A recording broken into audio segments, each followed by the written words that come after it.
Ain't no half stepping with Marcus J.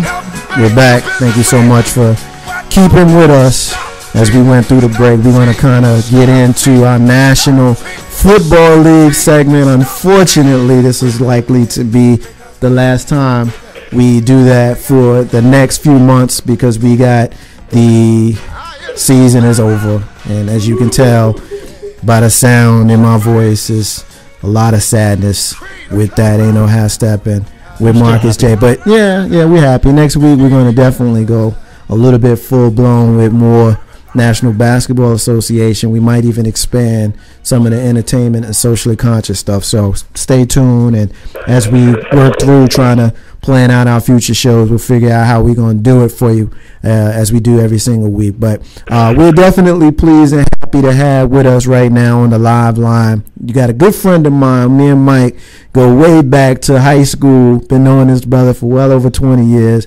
And I'm happy to have him join us on Ain't No Half Steppin' with Marcus J for the very first time. What's going on, brother?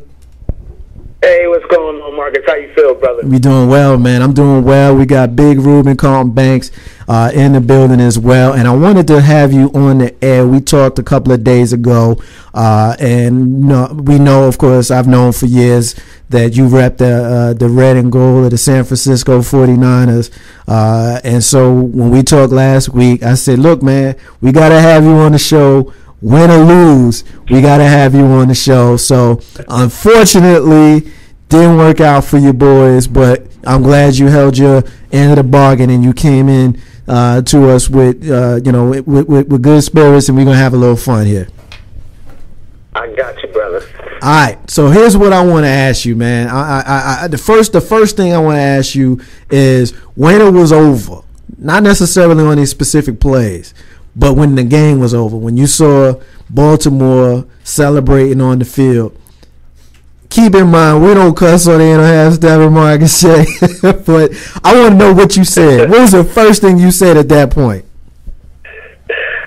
I just thought it was an opportunity lost. Opportunity? The game was ours to have. I thought the game was ours to have, and I think we came out slow and we just let it slip away from us. So I thought it was an opportunity lost. Was there any big plays that you saw turn the game around one way or the other? I mean, we all watched it, so we saw what the score was in the first half. But after all of that, I mean, was there anything that you saw that you said, all right, we might really be in this game? Say that again, Marcus? Was there anything that happened in the game that told you that you might actually, obviously the first half didn't go well for you, but after all of that, was there anything that you saw on the field, and we'll talk about what happened off the field in a minute, but was there anything on the field that made you say, all right, we might be able to win this game? I thought the momentum swung our way when the lights went out, and we had several big plays after that. I thought Kaepernick got it rolling. And I just thought the game was ours. I thought we had some missed plays that cost us the game. Vernon Davis dropped one. Crabtree dropped one. But I thought the momentum was definitely going our way, and I thought we were going to pull it out. Did you think at any point if you guys had Alex Smith in this game that it might have gone a different way? At no point was I thinking Alex Smith could pull that game out for us. No point. You said that very definitively, Mike. I half expected, I'll be honest with you, I didn't expect you to be that strong with it. So you really feel like Colin Kaepernick is the guy that you're going through the wall with? A lot of my friends would tell you that I was never down on Alex Smith. I just thought he had so many offensive coordinators and so many head coaching changes that there just was no stability. So I wasn't down on him, but I do know that Kaepernick's ceiling is higher than his. He can make more explosive plays than Alex Smith can. So I just think he's a better fit for the 49ers going forward. Now, so this big group. So you think that regardless of what had happened, if Alex Smith would have not gotten hurt, do you think that y'all would have even gotten this far? Because Alex Smith would have stayed the starter, my assumptions are. You know what? I think we could win a Super Bowl with Alex Smith because we were plays away from the Super Bowl last year. So I think we could win a Super Bowl with Alex Smith, but I think that Kaepernick gives us a better chance of winning the Super Bowl. I just think he can make more explosive plays with his legs and his arm, and he takes more chances than Alex Smith does. Alex Smith takes he makes the safe plays that keeps us in the game, and he doesn't go for the big plays to cause a mistake. But I think we could have won a Super Bowl with either one of them. I just think that Kaepernick gives us a better chance to win the bowl. Listening to sports radio today, you hear a lot of the pundits who said that, of course, they don't think that the 49ers would have gotten this far with Alex Smith. However, just playing a little bit of fun with fate here, had you had Kaepernick get you this far, okay, but then Alex Smith start and play that game yesterday, knowing how 49ers have a better chance of controlling the ball because their offense is a little bit more predictable with him, do you think that it would have been a different outcome at that point? Because here's why I asked you this, Mike. Had you had Alex Smith on the field, you might have had a lot more running. You might have had Gore more, into it, and you would have had a little bit slower offense, which would have taken more time off the clock, which would not have allowed Baltimore to have the ball as much as they did, to score as much as they did. What do you think of the people who are saying that? Because I did hear a couple of people kind of allude to that on the radio today. I don't agree with it at all. I just, it's two different offenses they basically ran. I do agree with that. I just like Kaepernick's explosiveness. I don't think we would have scored as many points with Alex Smith there. Probably would have been a lower score game, but I don't know if we would have won the game with Alex Smith there either. Like, Baltimore came to play. Flacco came to play yesterday. I think that was the difference in the game. He made the big plays when they needed him on third down, and that was the difference in the game. So I don't think that would have changed at all. Like, Flacco came to play yesterday, and he was the difference in the game. This is what Kaepernick brings to your team. He brings this thing called eludability. He can elude the defense. He was confusing the defense. You're not going to get that from Alex Smith. Alex Smith is a pocket passer. He is a pure throwback quarterback. He's not going to run like talking about it. Yes, he can, but you're not going to get the same productivity. To say you would have got more out of Gore, no way. Gore would not have gotten any type of production like that with Alex Smith being in front of him. Not in my opinion, not in this lifetime. Mike, what do you think about that? I agree with it.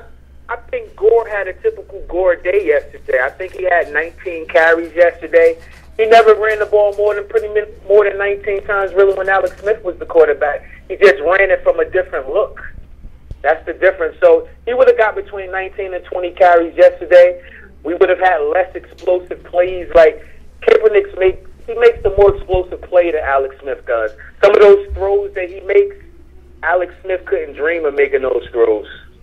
Well, I got a question for you, Mike, and I want you to think a little bit before you answer, because there's a reason why I'm asking. Do you think your coach Harbaugh played a little scared yesterday? Coached a little scared?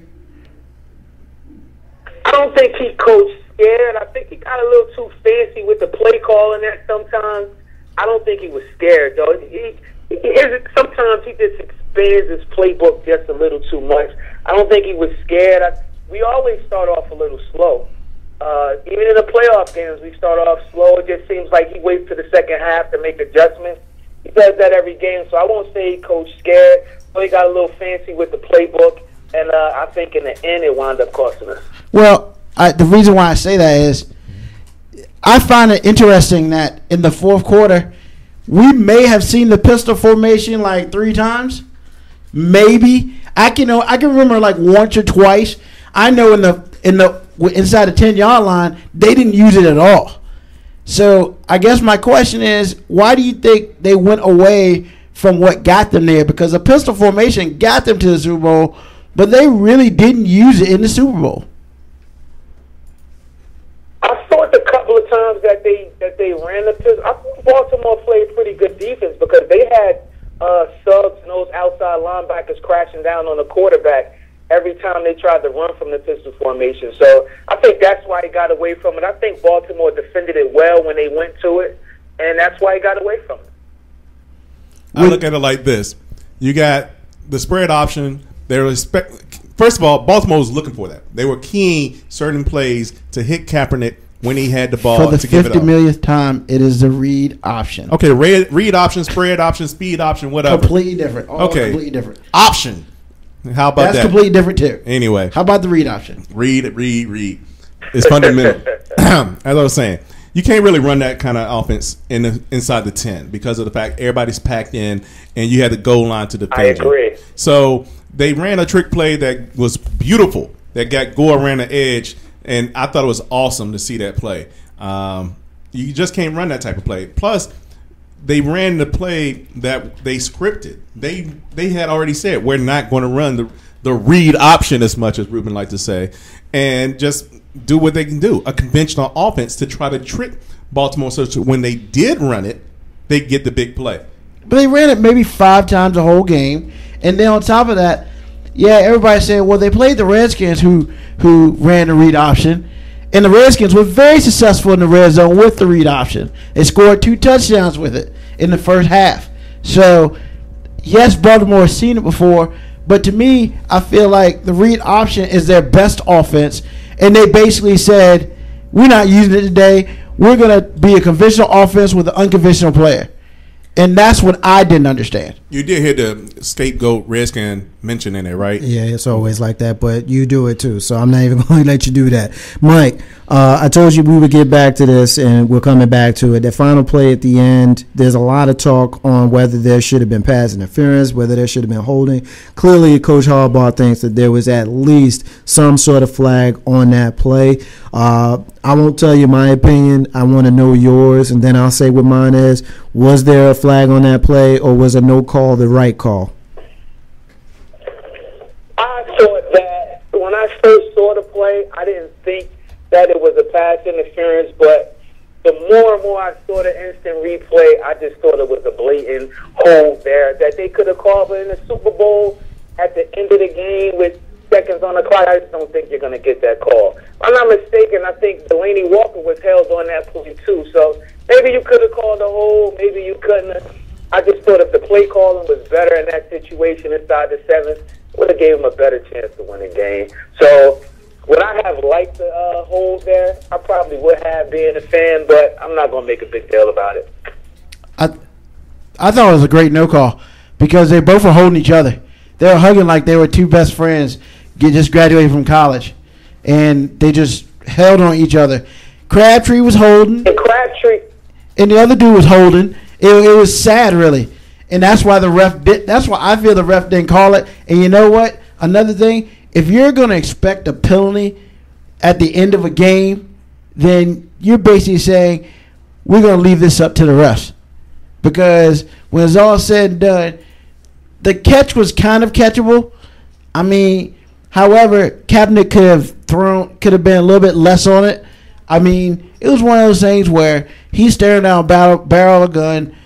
Freaking Crabtree is being held. Crabtree's holding, because in the inside you can see him holding the dude, basically getting him close. So the refs would call it on the defensive dude for now, Crabtree. But it's clear that both were holding each other.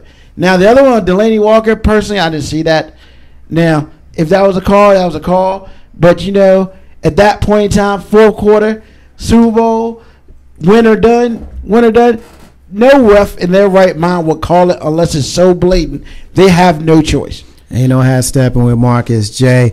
Final word, Mike. I just wanted to thank you for joining us. You're a good sport. I think I don't think we beat you up too bad. It was a good game, man. And you know, for you know, everybody in this room on the show last week, we all picked Baltimore to win the game. Some of us picked it based on what was on the field. Big Rube hasn't been wrong about Baltimore all season long. Every single game that Baltimore was in, Big Rube picked them. So I don't think there was any slight there. Not real sure why Carlton Banks picked them. But as far as me, I actually picked Baltimore to win the game because I thought that the defenses were going to be a wash. But I'm not one of those guys that's down on Joe Flacco. I thought Joe Flacco would have a good game, and I just wasn't sold on Colin Kaepernick after having only played a few games. I just didn't think that he was going to be able to come through. I almost was wrong for your sake, I wish I had been. Unfortunately, my original pick was the one that actually stood. But you were a good sport tonight, man. I appreciate you joining the show. You absolutely welcome to join us on any topic anytime you want to call us up, or if you want to just hang out for a segment or so, hit me ahead of time and we'll make it happen. I do have a question before you go, so. Definitely. The question is this. I'm listening. Here's my question. What was the name of the engineer that cut? And we're going to catch you on the other side, man. And thanks for having me. You guys have a good evening. You too, brother. Peace. Ain't no how stepping with Marcus J. We appreciate everybody that's hung in there with us. We're going to go ahead and take a break. And when we come back, we're going to hear from the winner's circle. We got your man Phil, who is a Baltimore Ravens fan. And we're about to let him talk a whole bunch of Baltimore mess. But we're going to ask him some hard questions as well and make him actually tell us why the Ravens won this game. So we'll get into it. Marcus J. Ain't no how stepping. Be back in a minute. Hi, I'm Chuck, proud big brother of Marcus J. And I love listening to Ain't No Half Steppin' with Marcus J on globalscaleradio.net.